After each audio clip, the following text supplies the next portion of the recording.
You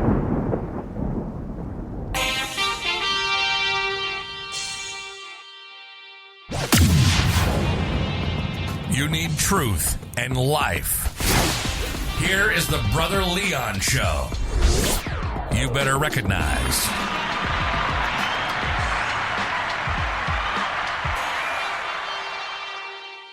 What's going on, listeners? This is your boy, Brother Leon, and today we are going to have a second day of joy.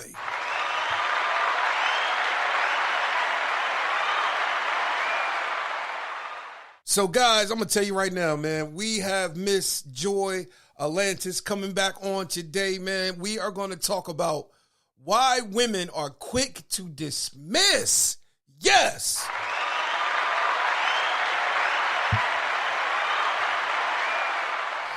So the one thing I want you guys to understand, man, you got to understand in a woman's perspective, especially if she is a professional woman, a high performance woman, a woman of standards, man, you just can't bring any old type of game to her. Because at the end of the day, man, she will quickly dismiss you if you ain't coming up to them standards. And so we're going to talk about that today, man. We are going to talk about some of the myths about when guys take a girl out to dinner. Because I remember, man, hearing a joke. And the guy was like, look, if you ain't going to fuck me, at least get these jalapeno poppers so I won't feel so daggone bad. Because the girl was like, and I'll have the steak and the lobster. And the dude was like, you know that's the fucking side of the menu. I mean, it was crazy because the crazy thing about it is that we bring these attitudes sometimes into relationships. And so, you know, it's almost like, well, hey, look, I spent this amount of money on you. I expect to get some sex at the end of the night. And I'm like, man, really? So you take a babe out to Applebee's and she gets steak, that automatically means that you smacking cakes, you know. That automatically means that, seriously.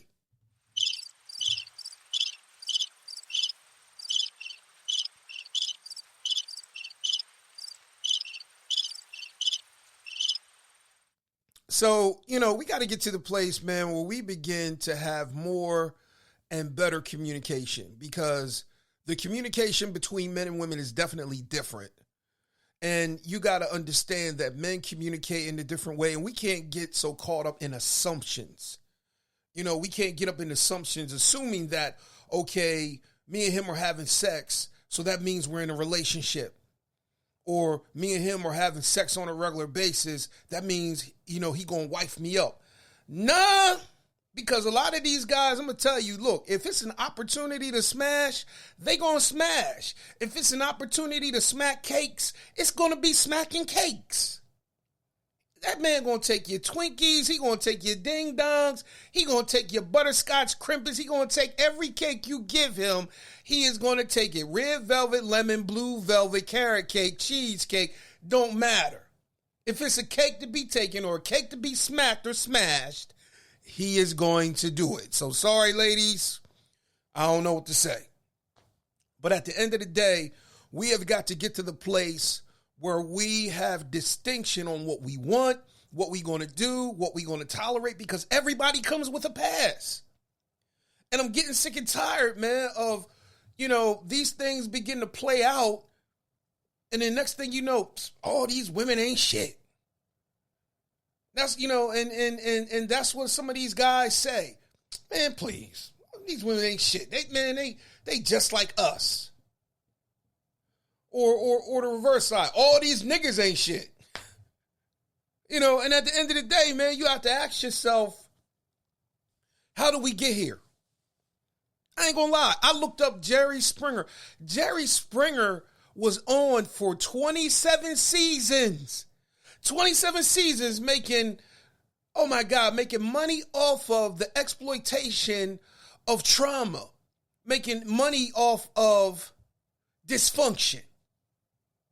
And the crazy thing about it is that I'm so glad that we're going to have Joy Alantis on today, man, because we're going to talk about her book that's going to be coming out, but mainly we're going to talk on this relationship subject because it's definitely pertinent for today.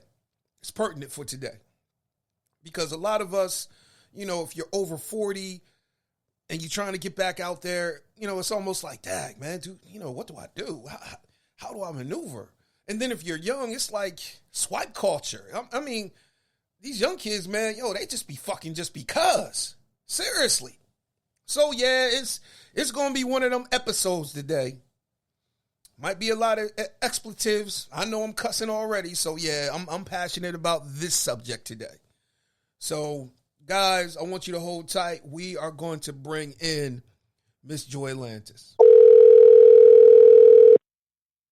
Hey, good morning. How you doing, Miss Joy? I'm great. How are you today, Leon? I am good. I said, man, we going to call this episode the second day of joy.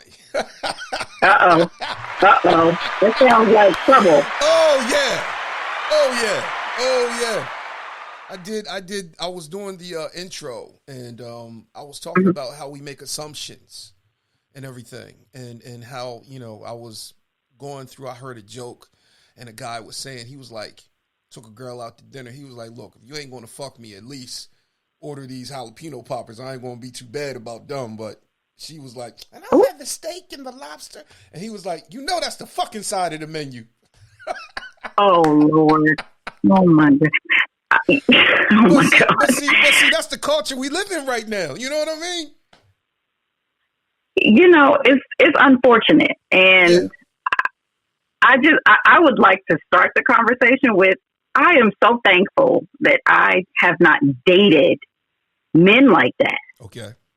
Right? Like, yeah. I think, and I don't know the reason why those type of men haven't really been in my space, and I have brothers and I have close male friends and all of that. So I understand this concept, but I have not had a guy be that bold and ignorant, actually, on a date with me, right? I think when I've gone out on dates, that's kind of the expectation. Like, she's going to want to have steak and lobster. And I'm going, nah, dude, I just want a burger. Yeah. So, right, the assumption is you look a certain way, you carry yourself a certain way. So you're uppity, you're bougie, you're high maintenance. Yeah. And it's like, no, I didn't even want it. I could meet you for coffee. I could eat anything. I don't really need to go to a 5-star restaurant on the first date anyway. Yeah.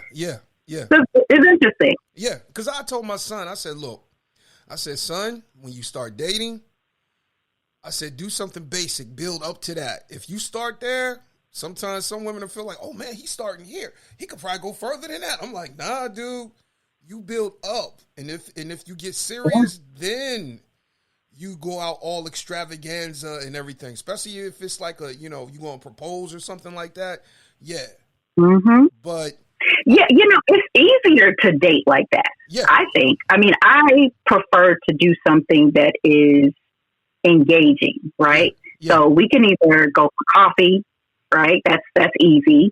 Or, as I got older and started realizing, like, I'm a little competitive here, I like to go and play race car games, or go to the batting cage, or, things like that that's active and fun. Okay. Because, one, I don't have to be cute. I don't have to put on heels and makeup. I can put on my baseball cap and some leggings, and we can have a really good time. And you feel a little bit more relaxed. Yeah. Yeah. So I like to do that. So they can keep the steak and lobster. They still ain't getting none. Because I was like, so in other words, if you take a girl out to Applebee's and she orders steak at Applebee's, you're going to be expecting to smash off of Applebee's 2 for $20? I'm like, man, Negro, please.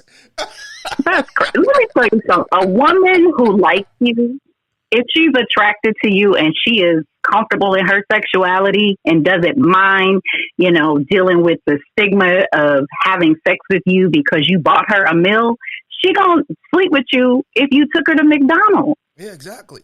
Right? Like, that really doesn't have a whole lot to do with why a woman sleeps with you. And men should really take that out of the equation. Yeah. Because you're gonna be a bank. You're gonna be a cash cow for that woman if that's the mentality that you enter the relationship with. Yeah, exactly. Because and the thing is that I've seen guys, they was like, yo, I'm taking old girl on a cruise. She promised she was gonna do da da da da da da da da. And then as soon as you get on that cruise boat, oh, sorry, I'm on my period. Now, I mean, she could really have her cycle though. Like, is she playing? Like, that's the thing. Like, do you know if she's being manipulative at that point, or is she really, is her, mommy nature and whatever else they call her, come through at that moment? That has happened, to the best of us. Yeah. Ooh, we could put a towel down. Nah, looking like somebody. Now, oh my God.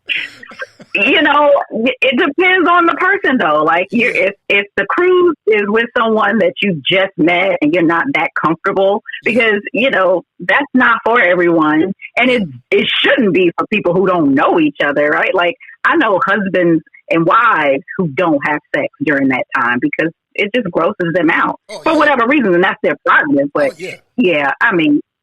Yeah. We just got to do better with our expectations around sex. Yeah, we do. We definitely do. I think the crazy thing is that we don't talk about sex enough, especially in the black church. Because the only thing you hear about in the black church concerning sex is fornication, homosexuality, celibacy, and masturbation, and maybe pornography. But other than that, it's like, the devil made sex and God don't want y'all having it. Like, man, please. And the crazy thing that gets me... Go ahead. Say what you was going to say. I would challenge you to push that further than the church, right? So I was raised in Islam, and, Islam has the same type of tenets around, sexuality, especially a woman being a virgin, but they don't have those same restrictions for the men. And so, it's not just Christianity. I think majority of the world's religions really teach that type of purity for women, but something else, in contrast to that for the men. So it's interesting how we all manage to maintain faith and somehow skip over that part, because I don't know many virgins who are still unmarried, right? Man, please, if you come across an unmarried virgin, you done struck gold. I'm telling you. Or have you? Have you? I went to school with a girl, and she was a virgin when she got married, and I was like, dang, I wish to God I would have scooped her up. I hear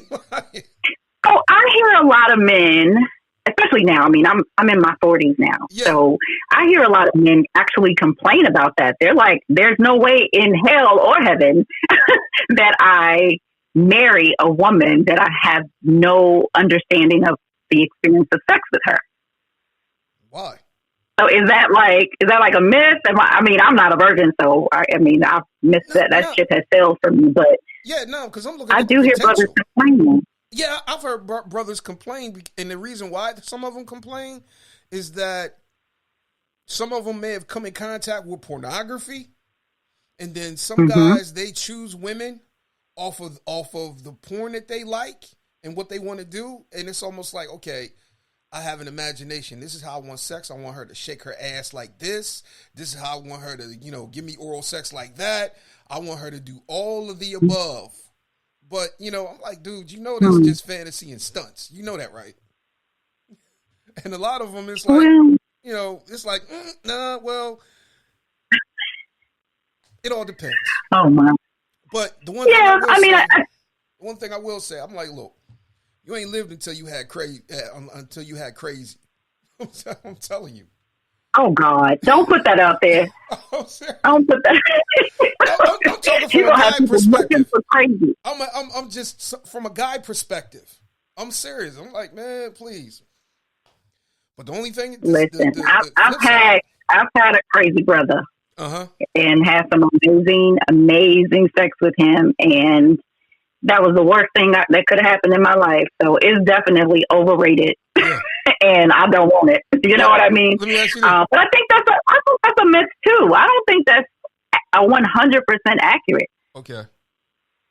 Well, all right. It's like we attach all this excitement to this friggin' craziness of quote unquote passion that people have when they don't have all of their faculties, right? Like there's some loose screws up there, and so they've learned to be amazing love makers. Yeah. But they really just bringing drama into your life. I don't want that.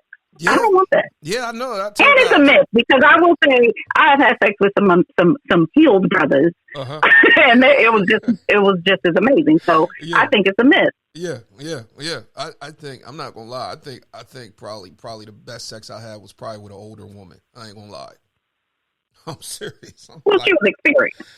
Yeah, that was my first time. I mean, she cougared my ass. I ain't gonna lie. I was like, damn.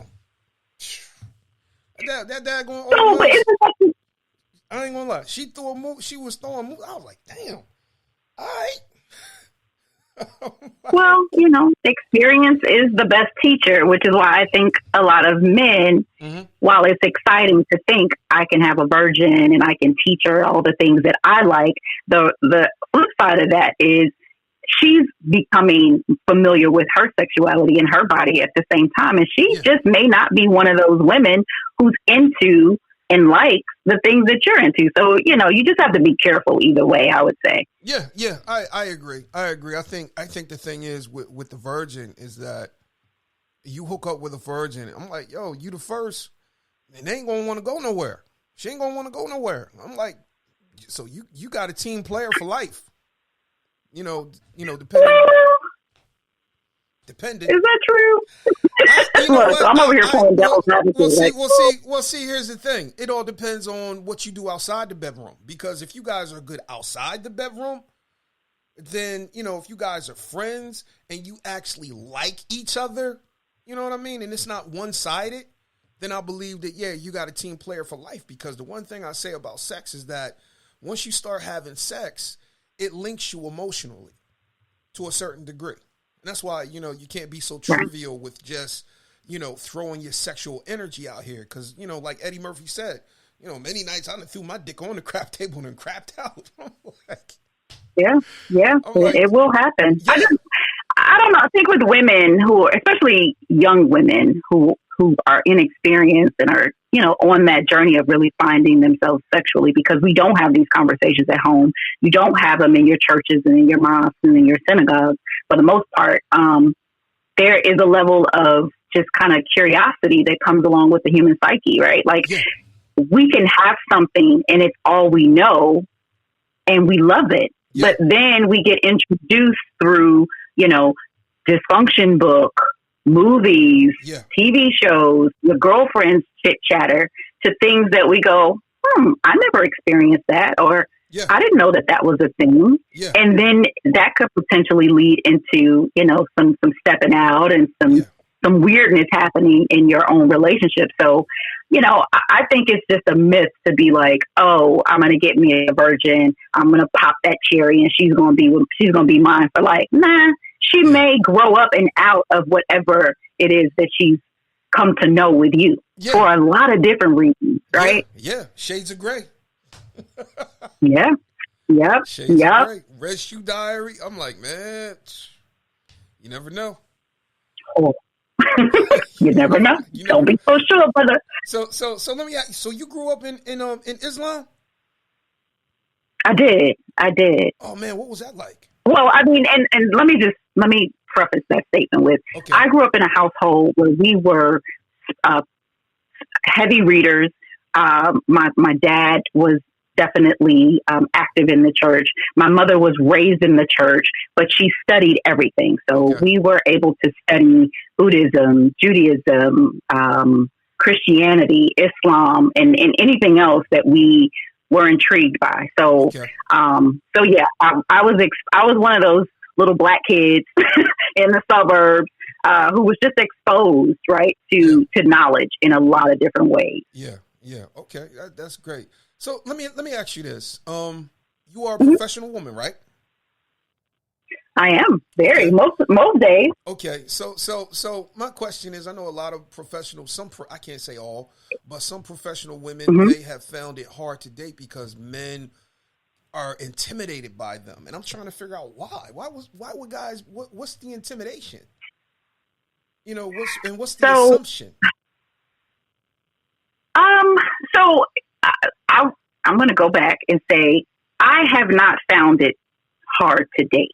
I have had an amazing time dating. Yeah. Right. Yeah. I love people. I love, getting to know folks. I love different experiences. So, and I'm personable. I'm approachable as well, for the most part. And I'm unafraid to approach a guy and just start a conversation with him. So I haven't had a tough time dating. Okay. I think my tough time has been with closing the deal, right? Allowing the deal to close, which leads into the marriage part, right?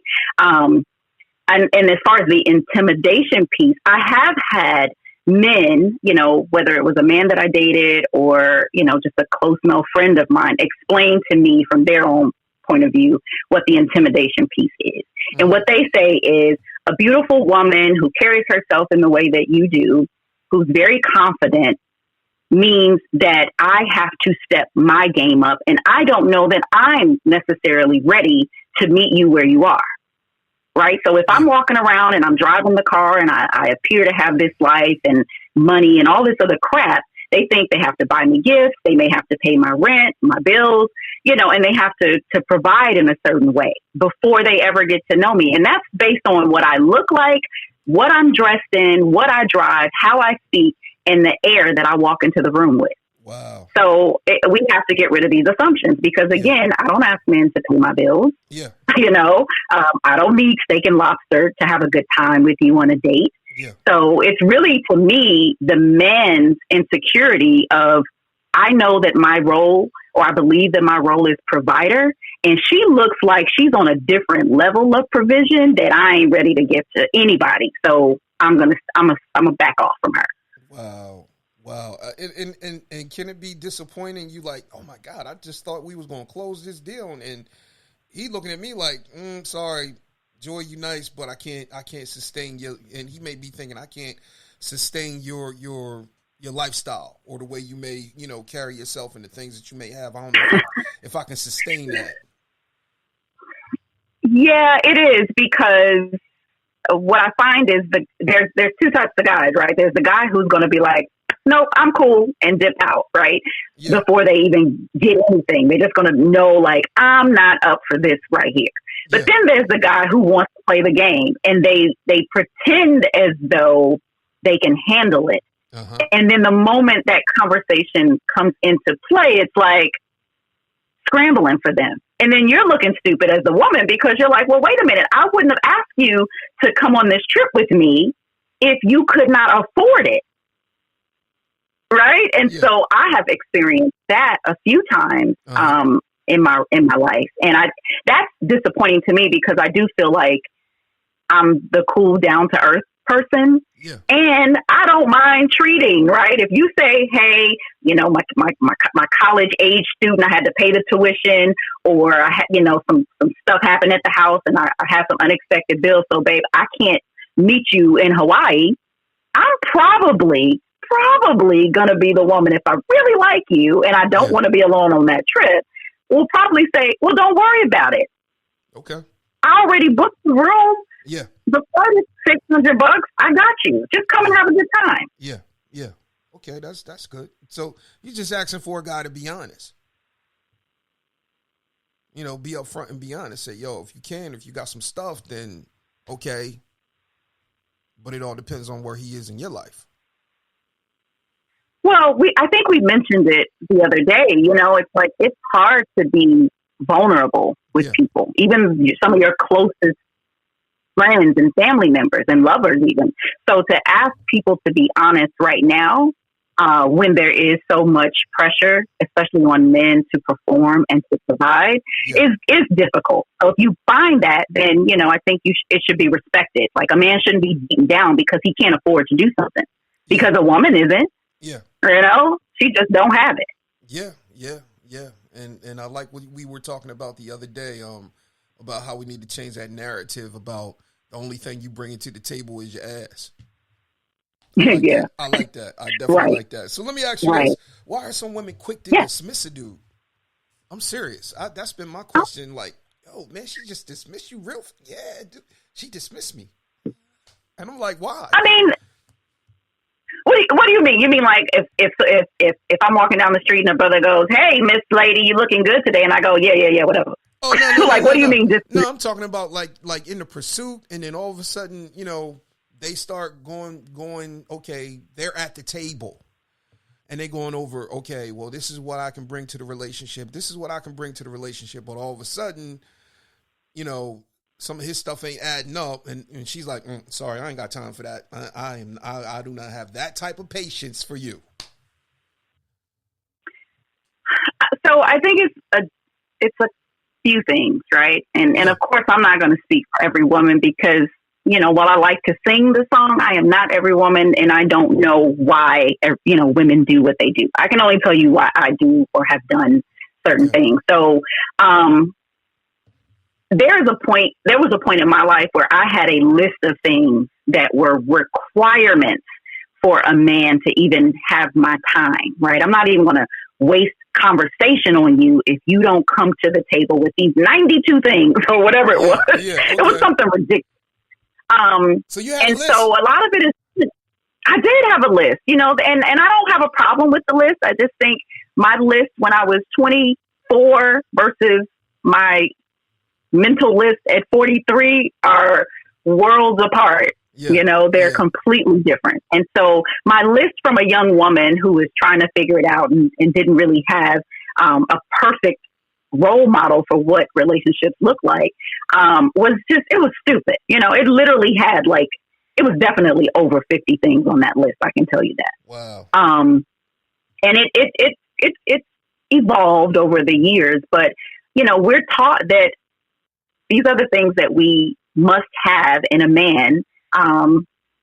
But we're never really taught about what are the things we should be bringing to that table. So I think women dismiss men who don't fit this idea that they've created in their minds, this fairy tales that they've told themselves that they deserve. Yeah. And that's their way of kind of sorting through the list, checking off the list to get to the prize. Yeah. And so it's immature, it's really ignorant as far as I'm concerned. But a lot of us have to go through that because we just don't know any better. Yeah, yeah. I remember having a list, and I used to pray to God with my list because, in church we're taught that God will give you the desires of your heart.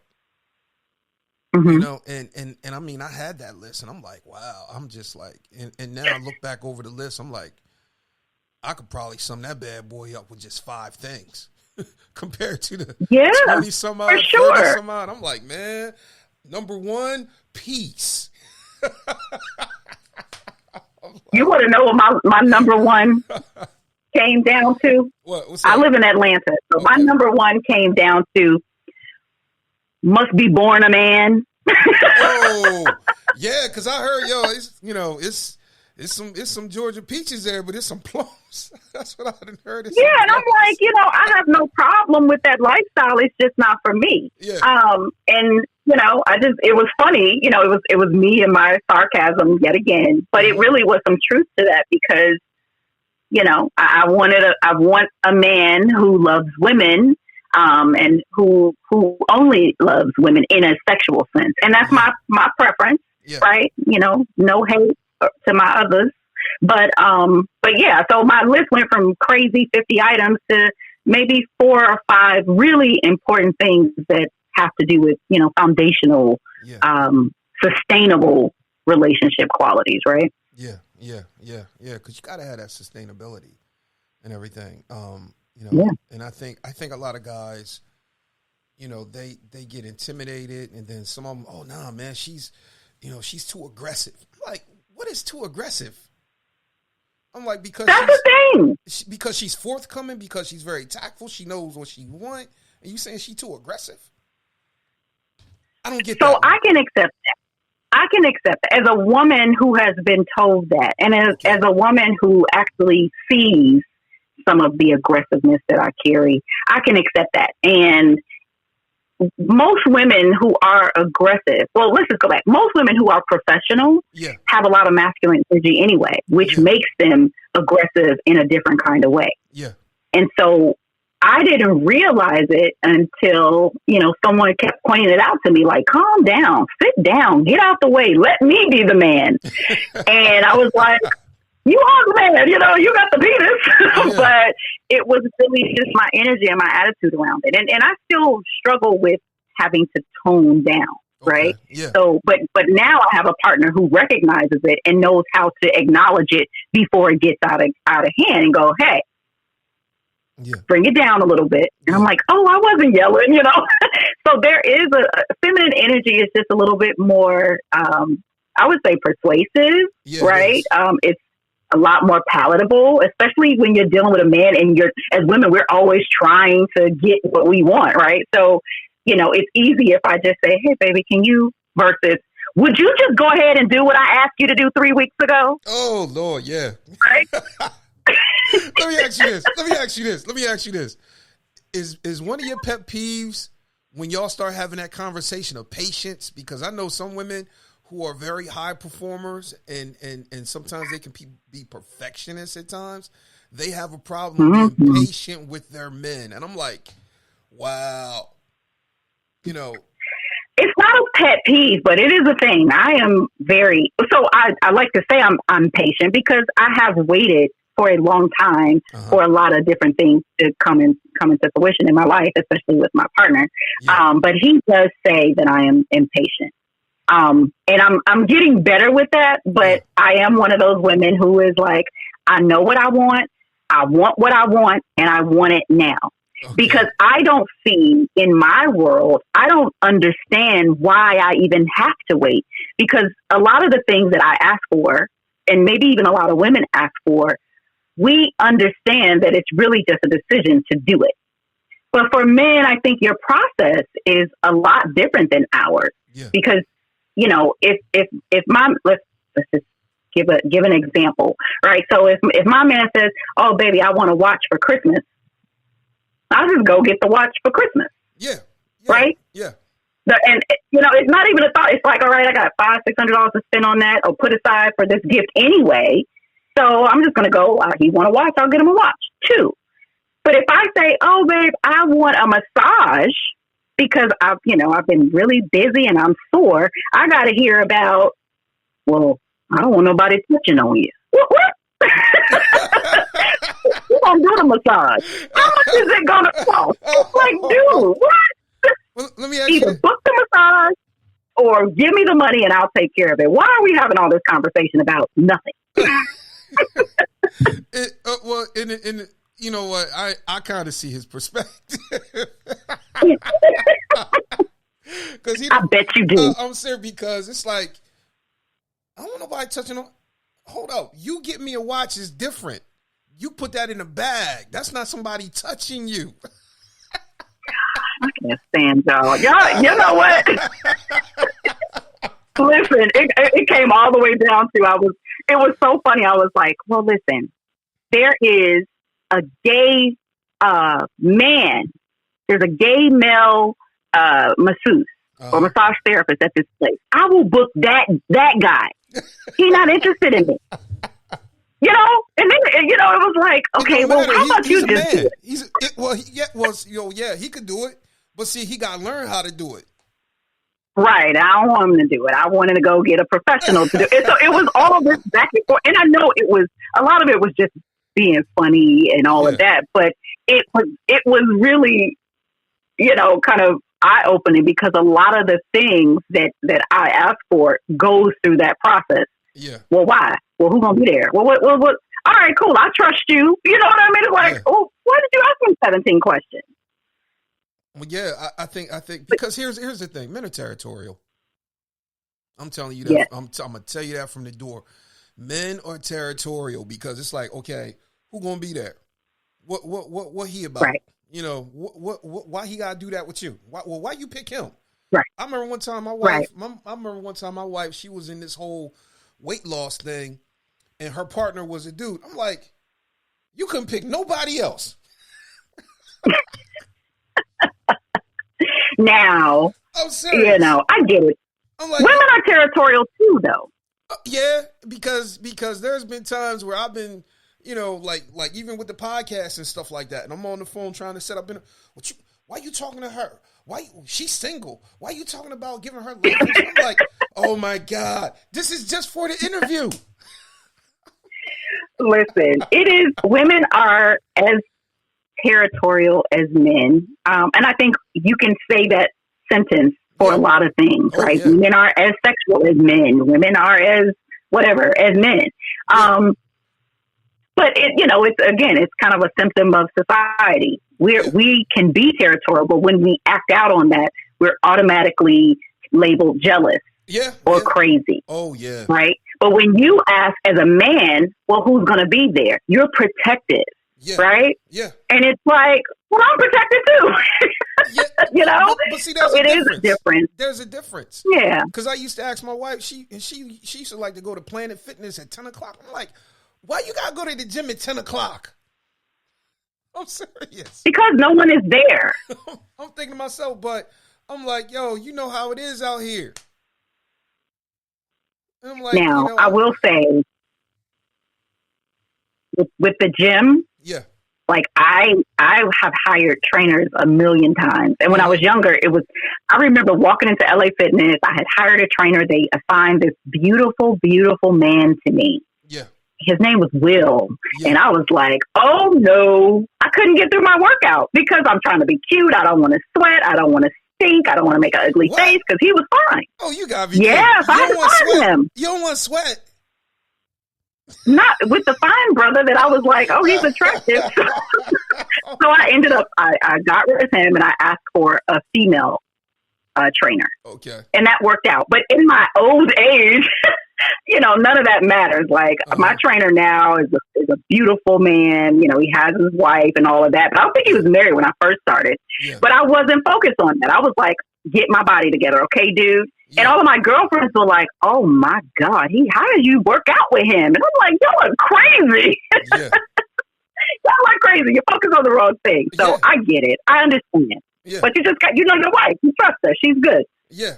Because I remember, I ain't going to lie, I think the gym is a new pickup spot because she kept telling me, this guy want me, he up here talking about he want to train me. I was like, take me down there. And she took me down there. And do you not know, old boy, he did not say jack to her with me around? I believe you. Not near one word. And I was like, babe, I told you, he just trying to recruit you. I was like, man. It's a thing. I'm like, half these Negroes ain't even certified. Talk about, I can train you. Oh, Lord. Oh, my Lord. It's certified. Leave her alone. She knows what she's doing. I'm like, man, come on. I'm like, it's game. He just trying to get with you. My question is, how come he ain't say nothing when I was here? Because he didn't want to train you. No, I get it. I understand. So I'm like, yeah, I get the whole thing about territorial. I'm not going to lie.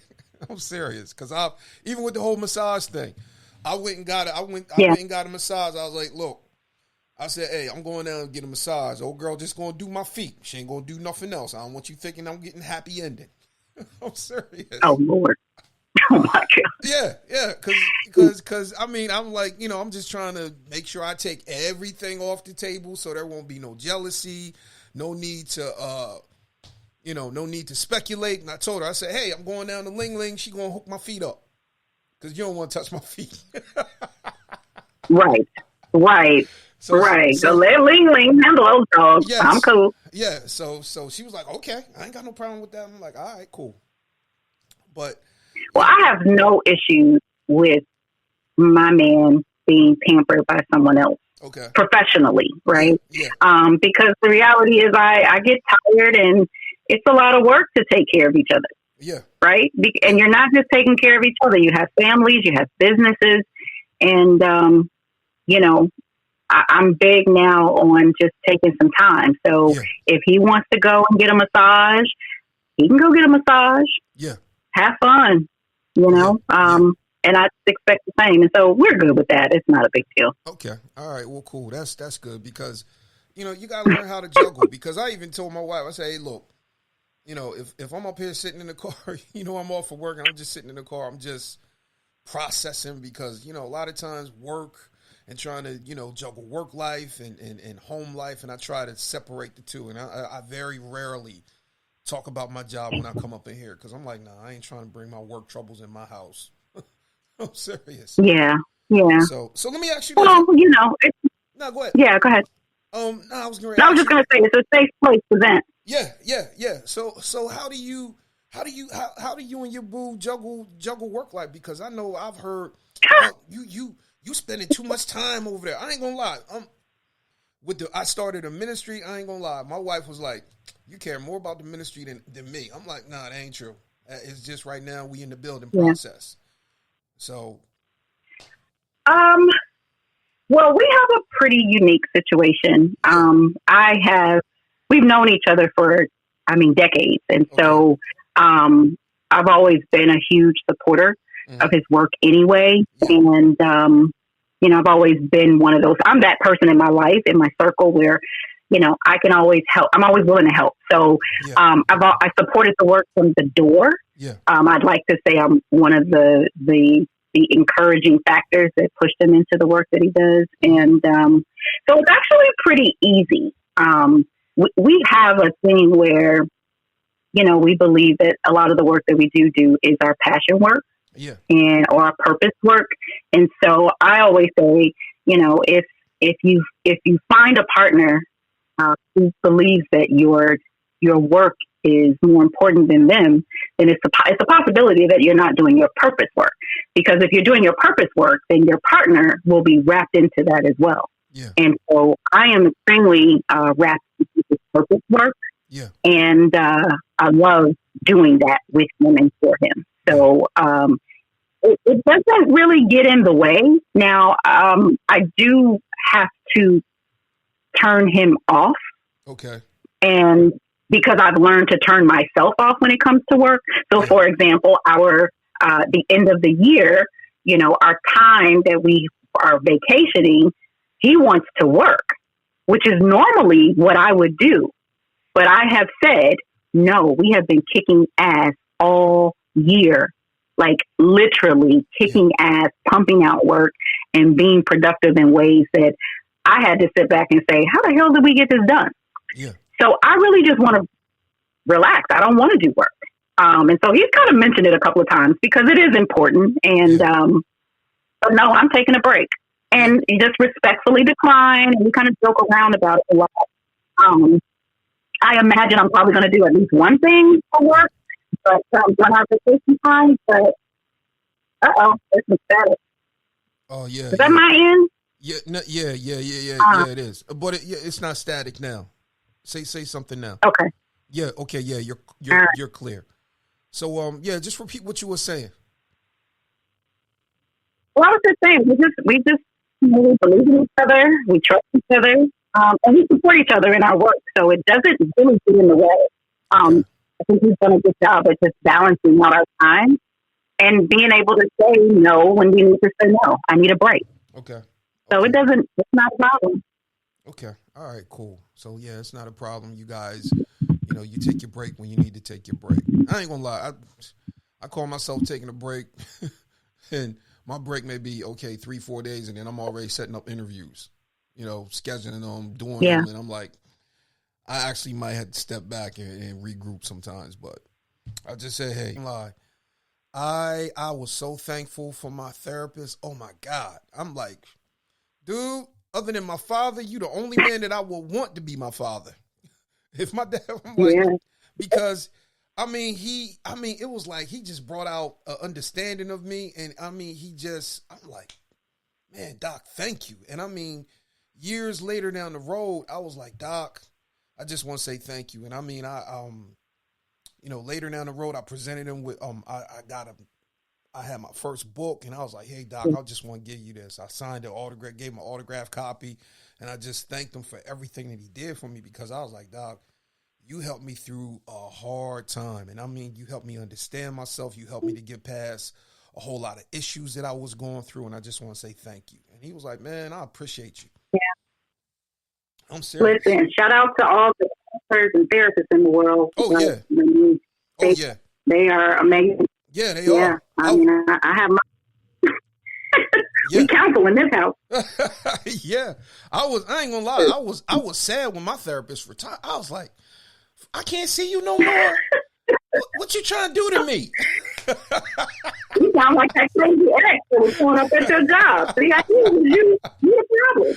I'm like, but I'm like, man, come on. But I understand. He's like, man, look, I got somebody for you, but yeah, I'm getting ready to retire because he used to live in New York and come to Delaware and everything. So I'm like, all right, you drove that man to retire.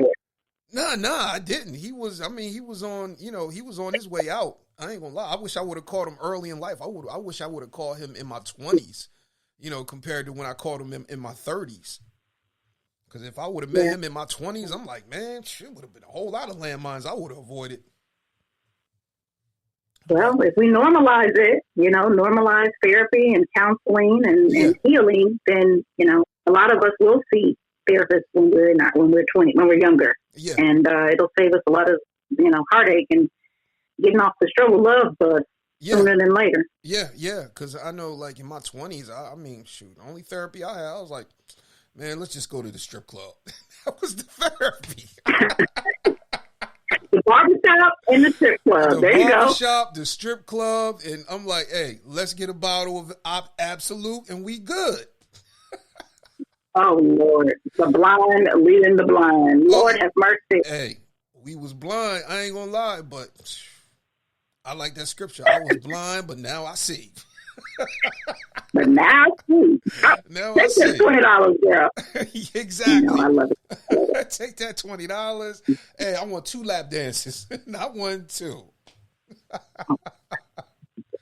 But I think the thing that really that my takeaway from my 20s, I was like, wow, man, I look back now and I'm like, Lord, thank you that I was able to survive, the 20s and I think the 30s for me were like exploratory, really.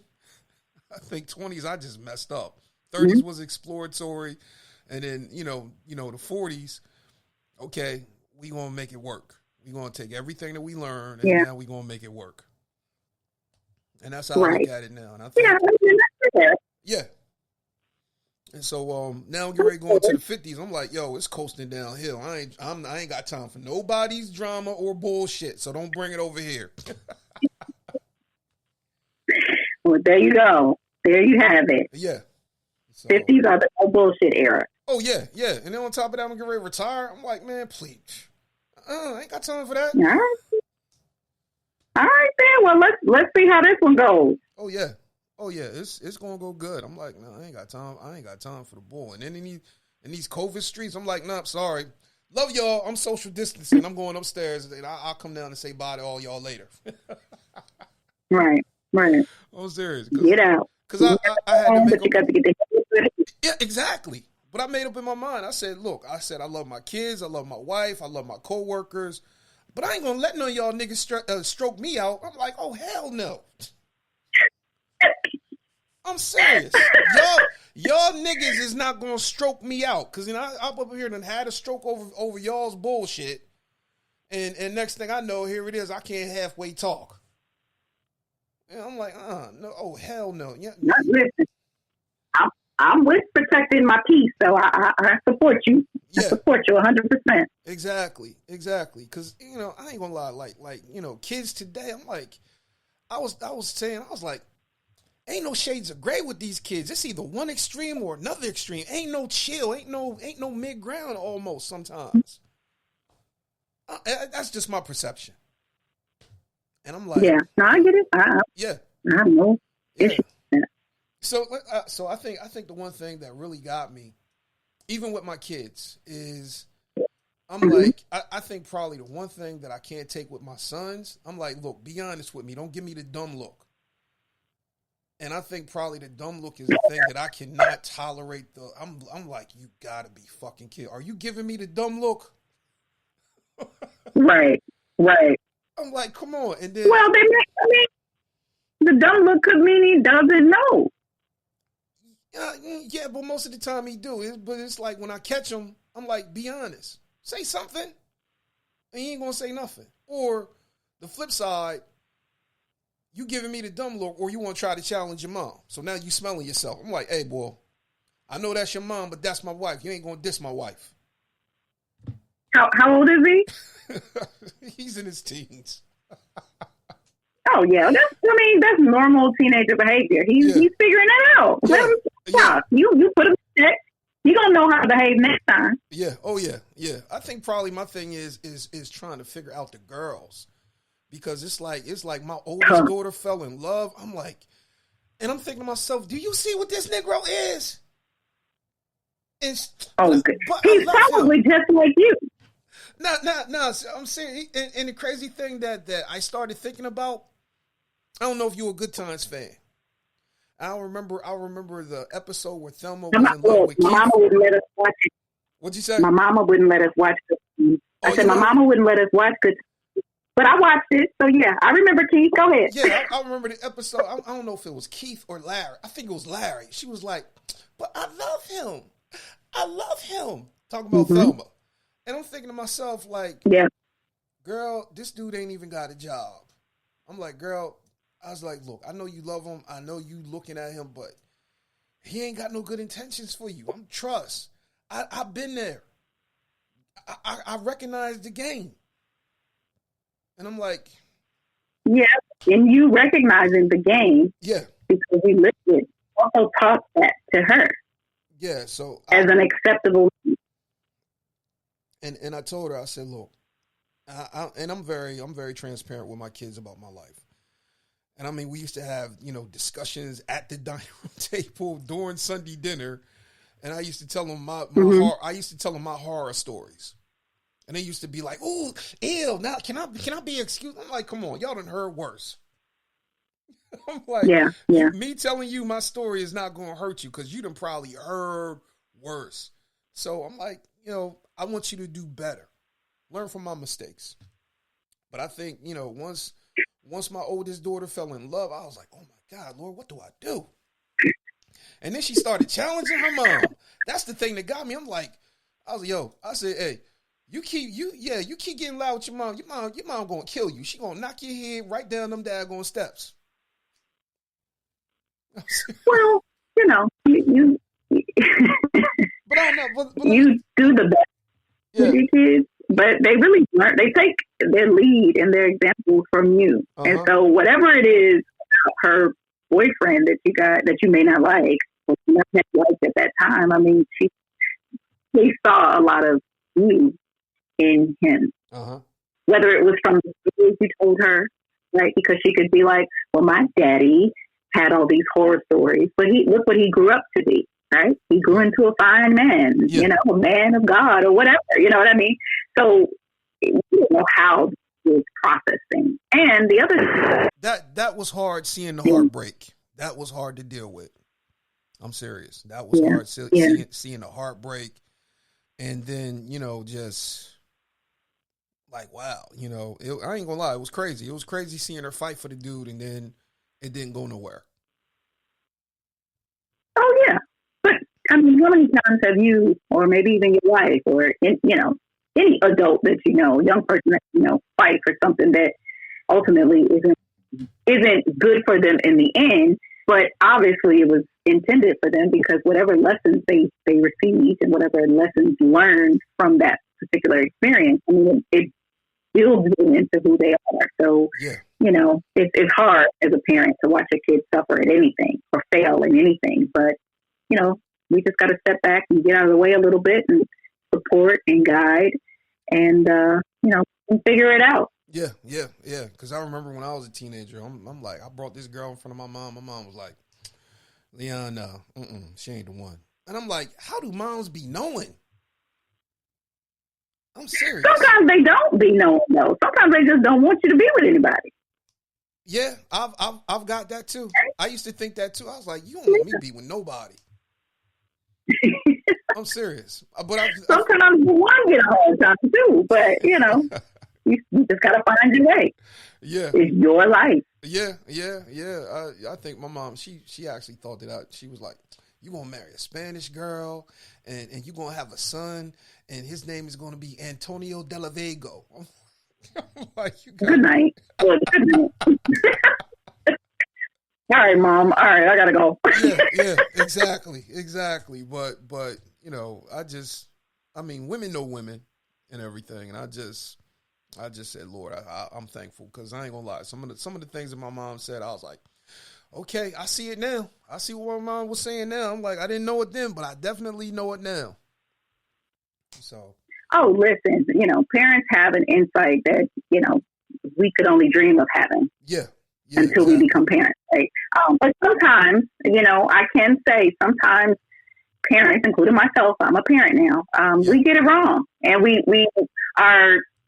our opinion isn't based in what's actually good or really going on. It's based on our fear of losing our child to someone else, or not being needed as much, or someone taking this spot. And it's just like, oh my God, if we don't stop being so damn insecure and controlling, and just get out of the way, lady. Yeah. Get out of the way. Or man, get out of the way. Yeah, exactly. So, hey. Miss Joy, I just want to say thank you for today. So, hey, tell us, what do you got up and coming with your book? So far, what's going on with that? So far, we are in the beginning of week 2 of the pre-order launch. So Dysfunction, the book, is available to be pre-ordered at www.dysfunctionbook.com. The actual release of the book is New Year's Eve, December 31st. And the book is available in paperback, hardcover, and it will be available in ebook soon. On December 31st, you can find the book not only on the website, but you can find it at Amazon.com. So right now, we're just gearing up for the new year, scheduling some read-alongs with the author, doing more and more podcasts, gearing up for the actual book signing, virtual book signing. So there's a lot going on, getting a lot of good feedback. The reception has been amazing. So I'm really excited, and I hope people are excited as well. And I look forward to hearing the feedback, because I had a lot of fun with this project, and I hope you guys have a lot of fun reading it. Oh yeah, it's definitely going to be on point. So hey, I just want to give you some applause, and I just want to say thank you for coming on the air today. Yeah.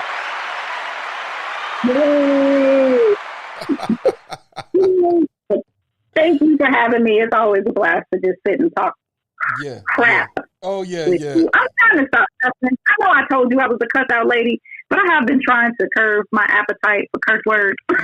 Yeah. Well, see. So bear with me. Yeah, I get it. And my thing is that, people like, well, you call yourself a minister. How you cussing? I'm like, well, it's just certain things that I'm passionate about. I may cuss, but I won't curse you. Meaning, basically, I ain't going to pronounce death over you and your hair going to fall out. I ain't going to do that. So I may cuss, but I don't curse. Yeah, we just got to get rid. We got to tear down a lot of these ideals and expectations that we've built up around titles. And, it's the same with preachers, imams, rabbis, wives, husbands, children. Everybody has these freaking definitions of what it means to be those things. And a lot of it is BS, right? So, I think what we're doing in terms of just making that simple explanation helps people go, just because I'm preaching the word, or I'm a man of God or a woman of God, doesn't mean that I don't know how to have fun and laugh, and that I don't use quote unquote bad words at times. So, I can drink. I may not get drunk and pass out, but I'm going to have me a sippy. So, it's like all of this holier than thou, image that you created for human beings, and let people live and be great. So I appreciate you for that. So thank you for having me on. This was another great conversation, and I look forward to chatting with you and your followers again soon. Oh yeah, you definitely gonna be on, because right now we getting ready to go into some intensity. We getting ready to deal with child support, baby fathers, baby mamas. We gonna talk about it all, and I'm like, man, I know I'm getting ready to go in people's cabinets. I'm gonna strike a nerve, because when you start talking about child support, I mean, and I'm like, oh yeah, it's gonna be gritty. So I said that show's gonna be a long one. I know it, and I got a lawyer. Hopefully, I'll be hearing back from her real soon. She's going to come on the show and try to explain fathers' rights as well, because I look at it like this: we can't begin to talk about relationships without talking about how we need to heal, as a community and everything. Because I look at it like this: your fathers, they are the ones, they have generations on the inside of them. They had that tree. You get life lessons from your fathers.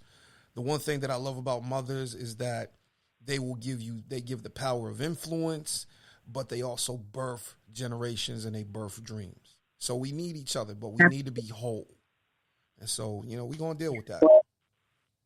We're working towards it, and platforms like yours, books like mine, I think will take those small steps in helping people get to where we need to be as a community. So I appreciate the time today. Thank you, Brother Leon. All right. I hope you had fun as I did talking today. Oh, yeah, it was definitely good. I'm serious. I can't wait to upload this one. All right, Dan. All right, I'll talk to you later. All right, peace. All right, take care, bye. All right, bye. All right, guys, that was Miss Joy Alantis.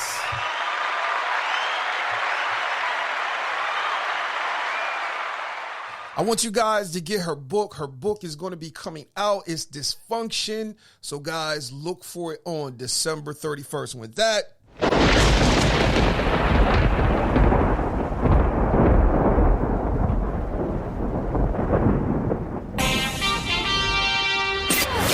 walk in the truth that makes you free every day.